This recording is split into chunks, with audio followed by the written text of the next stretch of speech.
اب میرے بھائیوں اگلی 2 آیات کے اندر بلعام بن بعورہ کا ذکر آنے جا رہا ہے.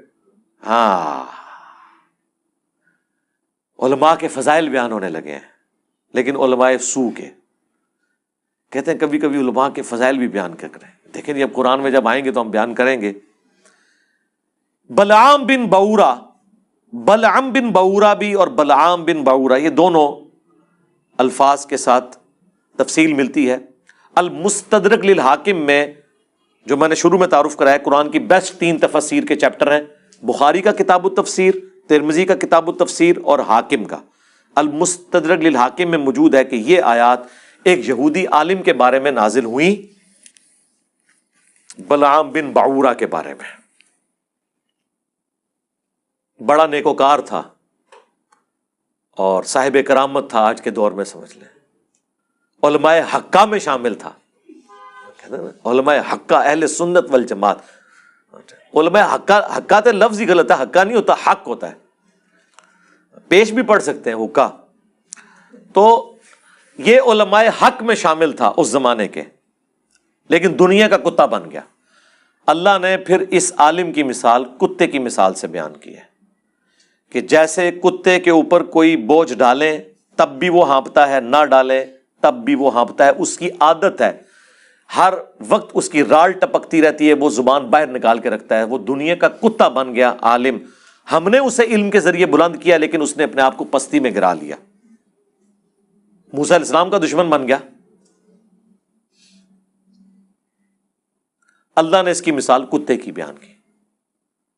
اور نبی علیہ السلام کی حدیث ہے ابو داؤد میں، ترمذی میں، کہ میری امت میں ایسے گروہ پیدا ہوں گے جن میں بدعات ایسے سرایت کر جائیں گی جیسے ہلکا کتا کسی کو کاٹ جائے، اس کے ایک ایک ریشے میں اس کا حلق پہنچ جاتا ہے. تو نبی صلی اللہ علیہ وآلہ وسلم نے اس امت میں ایسے فرقوں کا ذکر کیا جن کی ایک ایک رگ و ریشے میں بدعت گھس جائے گی، جیسے کتے کے کاٹنے سے حلق کود جاتا ہے. کتے کے کاٹنے کا کوئی علاج نہیں ہے، وہ ویکسین بھی اس وقت تک ہے جب تک کہ وہ وائرس ریڑھ کی ہڈی تک نہ پہنچے، ادروائز لا علاج ہے آج کے دن تک. تو اس پہ ہم نے عرض کیا تھا کہ وہ کون سا کتا ہے جو کسی کو کاٹ جائے اور اس کے اندر بدعات راسخ ہو جاتی ہیں.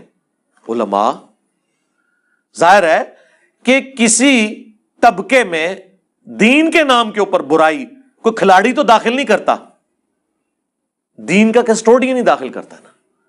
تو حدیث میں بھی کتے کی مثال اور ان آیات کے اندر بھی کتے کی مثال اللہ تعالیٰ نے بیان کی ہے بلعام بن بعورہ کے بارے میں.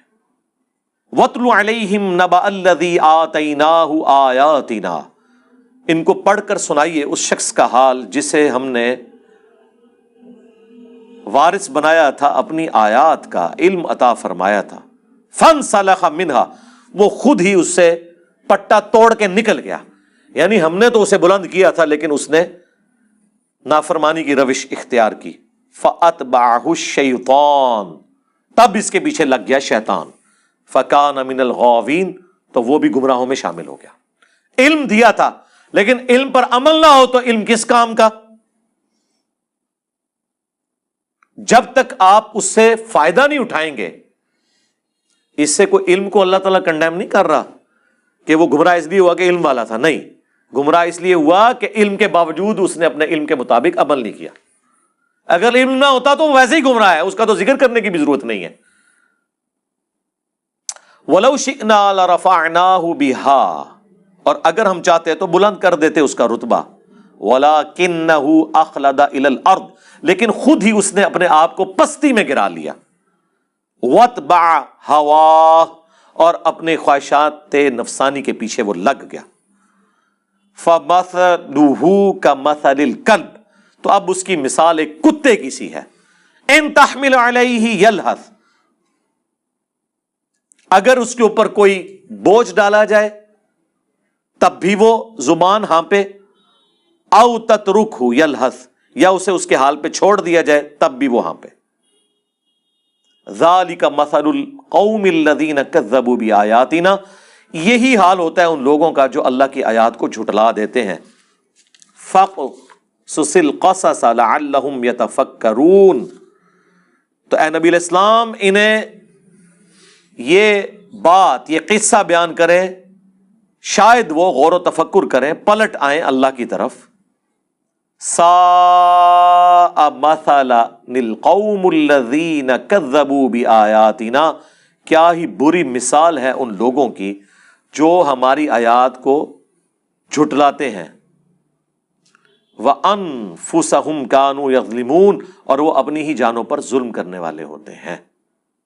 مَن يَهْدِ اللَّهُ فَهُوَ الْمُهْتَدِي، جسے اللہ ہدایت بخشے وہی ہدایت پہ ہوتا ہے. وَمَن يُضْلِلْ، اور جسے وہ گمراہ کر دے، فَأُولَٰئِكَ هُمُ الْخَاسِرُونَ، تو پھر ایسے ہی لوگ ہیں جو خسارہ پانے والے ہیں. اللہم اہدنا فیمن ہدیت، اللہم اہدنا الصراط المستقیم صراط الذین انعمت علیہم غیر المغضوب علیہم ولا الضالین آمین. یہاں پہ یہ قصہ بلعام بن بعورہ کا مکمل ہوا. میں نے اس کے اوپر بڑی تفصیلی ایک ویڈیو بھی ریکارڈ کروا دی تھی، وہ آپ دیکھ لیں. ایک کتے کی مثال علماء سو کے لیے آئی ہے اور دوسری گدھے کی مثال. قرآن میں آپ دیکھیں یہ دونوں مثالیں علماء کے لیے آئی ہیں جو علم کے باوجود اس پہ عمل نہیں کرتے. اللہ کا ان پہ کتنا غصہ ہے، عام بندے پہ اتنا غصہ نہیں ہے. گدھے کی مثال قرآن میں آئی سورۃ الجمعہ میں. علماء یہود کو اللہ نے کہا یہ گدھے کی مثال ہے، جیسا کہ گدھے کے اوپر کتابیں لاد دی جائیں. اللہ نے کہا کہ کتابیں لادی ہو نا گدھے پہ، اس کی مثال ہے علماء یہود. کیوں؟ گدھے پہ کتاب لاد دیں تو وہ اس کا بوجھ تو اٹھا لیتا ہے، اس کو پڑھ کے استفادہ نہیں کر سکتا. تو وہ علماء جو علم سے استفادہ نہ کریں وہ گدھے کی مثال ہیں. وہ لوگ جو علم سے استفادہ کر لیں، چاہے وہ ڈگری والے عالم ہوں یا بغیر ڈگری والے، ان کے بارے میں تو اللہ نے قرآن میں فرمایا انما یخشی اللہ من عبادہ العلماء. اللہ کی خشیت اور معرفت صرف ہے ہی اہل علم کو. ان کے بارے میں تو اللہ تعالیٰ نے فرمایا قل هل يستوي الذين يعلمون والذين لا يعلمون انما يتذكر اولو الالباب. اے نبی تم فرماؤ بھلا علم والے اور بغیر علم والے برابر ہو سکتے؟ نصیحت تو نہیں حاصل کرتے مگر عقل والے. ان کی تو تعریفیں اللہ نے کی ہیں، لیکن ان کو گدھا کہا کیونکہ گدھا استفادہ نہیں کر سکتا. لہٰذا وہ علماء جن کے شوکیسوں میں کتابیں رکھی ہوئی ہیں استفادہ نہیں کرتے تو وہ گدھے کی مثال ہے. علماء یہود کو پتا تھا کہ یہ وہی آخری پیغمبر ہیں، نبی امی. ان کی کتابوں میں پروفیسیز موجود تھیں لیکن انہوں نے نبی الاسلام کو نہیں پہچانا. آج بھی وہ علماء جو قرآن و سنت کو اپنے شوکیسوں میں سجاتے ہیں اور روب ڈالتے ہیں وہ لمبی لمبی کتابیں درسی نکال کے، عمل کوئی نہیں کر رہے، وہ گدھے کی مثال ہیں. اور جو اللہ کے نبی کی بات پہنچاتا ہے بھولی بالی امت تک، اسے کہتے ہیں وہ جی گدھے پہ بھی کتابیں لاد دی جائیں تو وہ کوئی عالم نہیں بن جاتا. انجینئر صاحب کتابیں رکھ کے تو کوئی عالم نہیں بنتا. سرکار یہ تو آپ کی مثال ہے. انجینئر صاحب تو کھول کھول کے اس میں سے بتا رہے ہیں. جو استفادہ نہ کرے وہ گدھا ہوتا ہے، جو استفادہ کر لے اس کی تو تعریف ہے. اور حدیث میں صحیح بخاری مسلم میں آیا کہ نبی علیہ السلام نے فرمایا میں نے اپنی امت کے ان علماء واعظین کو کولو کے گدھے کی طرح اپنی انتڑیوں کے گرد چکر کاٹتے ہوئے جہنم کی آگ میں دیکھا ہے. جیسے کولو کا بیل ہوتا ہے نا، گدھا بھی یوز ہوتا تھا. وہ گندم کے سٹے میں سے دانے کو الگ کرنے کے لیے وہ چلایا جاتا تھا اپنی انتڑیوں کے گرد. اندازہ کریں، کیونکہ وہ کچھ کہا کرتے تھے جس پہ وہ خود عمل نہیں کرتے تھے. اور پریکٹیکلی علماء سو کا یہی حال ہے کہ وہ یہی کچھ کرتے ہیں. سارے کا سارا فتنہ علماء سو کا ہے. علماء سو کا فتنہ اتنا بڑا ہے کہ وقت کا پیغمبر بھی ہونا یہ اسے بھی کامیاب نہیں ہونے دیتے، آخری درجے تک کوشش کرتے ہیں. عیسیٰ ابن مریم کے مقابلے کے اوپر کون کھڑا ہوا تھا؟ یہودی علماء. کوئی ان کے زمانے کا کوئی پلیئر تو کھڑا نہیں ہو گیا تھا، کوئی کشتی کرنے والا پہلوان تو نہیں آ گیا تھا. علماء آگے تھے کہ اسے یروشلم میں ہم نے نہیں بات کرنے تھے، کیونکہ وہ یروشلم میں کھڑے ہو کے ان کی حرام خوریوں کو ہائی لائٹ کرتے تھے اور کہتے تھے کہ تم نے کتابوں کا راستہ چھوڑ دیا. وہی ہمارے والی بات جو ہم کہتے ہیں کتابوں کا دین اور بابوں کا اور. اب 25 سال کا ایک نوجوان جس کی داڑھی بھی مشکل سے نکلی ہوئی ہے، جب 80-90 سال کے بابوں کو آگے کہے گا کہ حرام خورو چھوڑو، تو کہیں گے یار تجھے تمیز نہیں علماء سے بات کرنے کی. انہوں نے فتوے جاری کیے عیسیٰ ابن مریم کے، وہ تو اللہ نے انہیں زندہ اٹھا لیا آسمانوں پہ بچا کے، ادروائز مولویوں نے اپنا کام ڈال دیا تھا۔